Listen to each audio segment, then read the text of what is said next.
Yeah, so I'd like to talk about, exercise and training when you're suffering with OCD and intrusive thoughts, and how difficult that is. Well, it's been difficult for me, and I'd like to speak a little bit about that, see what comes out. So it's incredibly difficult, because when you're struggling with OCD and struggling with lots of unwanted intrusive thoughts and anxiety and worry and a lot of guilt and shame and fear and stress and overthinking and ruminating, when you're going through that, you don't want to do things that are going to add to that. You want to try to keep it at a level that you can handle. I'm kind of speaking from my own fears. So although I love training and exercising, when you go and do practical things, it can really trigger more OCD, higher levels, which is frightening and overwhelming at times. But the good news is, if you can suffer through it, and what I learned in therapy with my therapist, building distress tolerance, distress tolerance is getting stronger at managing your fears and your anxieties and your unwanted intrusive thoughts and uncomfortable emotions. So it's being able to be go through that horrible experience, but still be able to, move forward and live and stay in that distress a bit longer and tolerate it until you start to get stronger at it. So it's almost like you're doing two practices in one. So as I said, for a long time now, the months when I've been doing the running is actually easier than me dealing with my OCD, because when I run, it always triggers the OCD usually. But as I said, when you get through it and you finish your workout, you do feel great. You do feel a lot better in most times, and it's almost like it may sound a bit contradictory, but you kind of got to go through hell and back in most times, especially when you're doing intense training. For me personally, intense training seems to really trigger, like it just takes my OCD to the highest level. But when you get through it, you're stronger, and you're kind of teaching your brain, this is what I'm learning, you're teaching your brain that it can handle anxiety. It can sort of handle these intrusive thoughts, even though that they're not nice, and the worries. And if you keep doing that for a long time, it takes time. It doesn't happen overnight. You start to improve. And hopefully with the therapy that I've learned and the tools, you can combine them together. But I've found if you don't exercise and you just kind of like don't go out the house and stay at home, it feels like things are better in the short run, because you're still going to get OCD, you're still going to struggle with unwanted intrusive thoughts and all of the stress that comes with OCD and worrying. But in the long run, it's going to get worse. You're not going to recover. You're not going to improve, because you're not facing it. You're not going out, and you're teaching your brain to be afraid of everything. So it's a bit like the choices every day. Do I want a quick fix, to get relief and reassurance and kind of stay stuck? Or do I want to make progress on my OCD or my recovery? Do I want to, learn to not be affected by the intrusive thoughts and eventually get rid of them, like I've done before, or not be affected by them and just have the same relationship that people who don't have OCD have? Because I've learned from my own research now that people that don't have OCD get intrusive, unwanted thoughts, but they don't react to them in the way that people with OCD, like ourselves or like myself, do. We panic and we create compulsive behaviors around them, and rumination and checking and worrying and fighting with the thoughts. So, and you just feel better anyway. I've learned, not just with OCD or mental health or anxiety, just in life in general, your mind gets stronger when you exercise consistently. This is for everyone.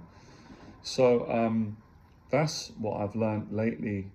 And then sometimes there are days where, the OCD is better. Sometimes it's like it's smart. The intrusive thoughts might not be as strong, or they might not show up as much. So, but generally I find, exercise, although I enjoy it, it does seem to trigger more, because, you're challenging yourself. And when you go on a run, you know, you're with yourself. I'm on my own. It's kind of lonely in many ways, but it can also be a lot of joy because I enjoy the running anyway. When you get into it and you sweat, and when you complete it, you do feel good after. So that's kind of my feelings and thoughts on the running. And you know, I didn't start out and plan and say, well, I'm going to go running, you know, to overcome my OCD. Because when I first started the running a couple of years ago, I didn't have all the intrusive thoughts that I've been dealing with in the last year, or especially the last 3 to 6 months. It's been really difficult. I train because I like training. It's a passion of mine. I've enjoyed it since I was a kid growing up. But it's become a tool now that I use as well. But it's scary. I'm scared to death before I go out. Like, I'm well nervous and anxious. But I'm scared to not do it because I know if I don't do it, I'm not going to make progress on my recovery. Things are potentially going to get worse. So there's that. And the boxing's the same, you know, going down the gym, lifting weights, boxing, swimming, it's very triggering. But then there's other things that are triggering as well.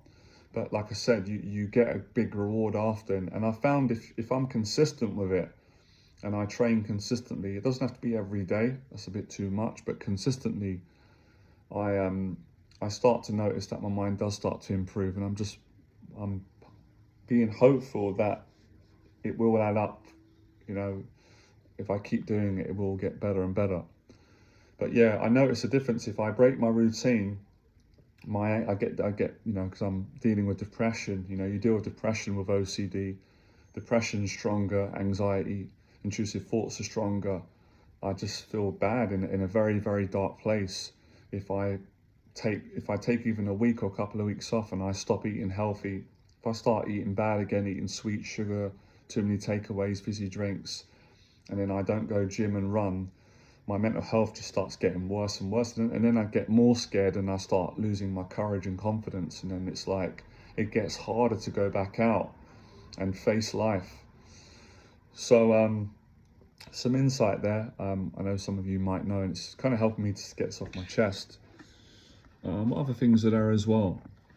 But there's a tricky bit as well. I do find that if I'm just using training and running as an escape from my OCD and my anxiety and my intrusive thoughts, it can become quite counterproductive, if that's the right word. It can become a negative.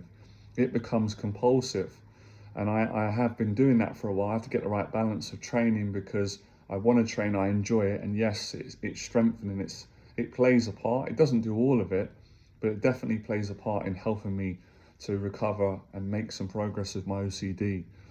But if I'm doing it solely to run away and try to escape, then the OCD's clever. It can just make it worse. So I have to get that right balance of not just using training as escapism and pure distraction and as a compulsive behavior to get relief and certainty, because it just kind of backfires. So there's kind of like a balance with it that I've kind of been able to find, hopefully. And other things as well, like not avoiding when I've got appointments like with doctors and or therapy, things like that, where sometimes I don't want to go. It's triggering, especially with the doctors, but I've made myself go because if I don't, it makes things worse, or bills come in, things that I've got to deal with, rent, you know, calling tax people. These are things that are really triggering for me, really triggering. They really can frighten me when I'm going through a stressful time that I'm going through now. It can just trigger anything that's too stressful will trigger my OCD like it would a tenfold. So I do have to try and be careful as well and try to have as least stress as I can in my life, which isn't always easy. And that goes with being around the right people that I can get along with. So yeah, having goals as well, having long-term goals is helping me, something to look forward to, and then having the daily goals. So yeah, that's why so when a lot of you have been seeing me, I know it helps people, which is great, right? Inspires people, hopefully. But it's not easy. Like, it's not easy going out exercising because people don't know, unless you've got OCD, you don't know what I'm battling. Well, I know that everyone's got their own battles, not just people that don't have OCD, but you don't always know what I'm going through. I'm going through hell at times, not all the time, but there's times when I'm exercising, running, doing clips, I'm training, and I'm really, really struggling internally. But people wouldn't know that unless I shared it with them. But I've been doing this for months now, and I don't know how I've done it, honestly. I just don't even really want to think about it too much, because I'll just get scared and anxious and start stressing me out. But a lot of it has been just making that commitment and just, I don't know, just listening to music, getting inspired by other people, David Goggins, just anyone that I can get inspired by, trying to find gratitude, just trying not to think too much, simplifies things, trying to enjoy the run or accept that there's times you don't enjoy it, but I do enjoy the effects of the mental health, positivity, feeling lighter, keeping the weight off. So yeah, and another video. I'm trying to think a few more other things as well. I think as well, there's a guy that I've been following online who had bad OCD and intrusive thoughts. He really inspired me. He goes around now and does mental health talks, helps people, and he used running, and that inspired me more. Because when I heard his podcast about a month ago, I got so inspired. I felt like, oh, I'm on the right track. There's other people that have kind of found, I wouldn't say it's a secret, but some of these things that help. They've used running as a way of overcoming their mental health struggles or their OCD. It's played a big part, and therapy and talking to people and maybe doing YouTube videos, going on podcast shows, something that I'd like to do at some point. So yeah, I use that as part of my recovery and something that I enjoy, and also as well to keep me going, because I just get bored throughout the day, not being able to work at the moment. I just can't sit at home all day. I'll get so down and depressed, even though it's tempting. So I try to keep busy throughout the day, keep my mind tired, go gym, clean, just find things to do, get out, meet with friends, family, do my washing, listen, read, as I said, read books, set goals. I just don't want to waste away and just not do anything. I know from mistakes in the past how negative that can be, and keep inspired. So yeah, another video. I don't know, that's my thoughts on running. But yeah, running alone for me, I mean, I don't want to speak too soon, but it's not enough. It doesn't cure OCD, I found it, but it plays a part. I mean, for some people it can. For me so far, I've got to be more patient. It's a combination of the therapy, and I'm still educating myself on OCD because I'm not qualified on it. I'm suffering, I'm learning from others that know more. But the running and the exercising, I feel like long term, it plays a part. Without it, it would be much worse. It's good for your mental health, and I've used fitness and training several times in my life to overcome anxiety, mental health challenges, and get myself into a good place, get my confidence up, help other people, etc. So yeah.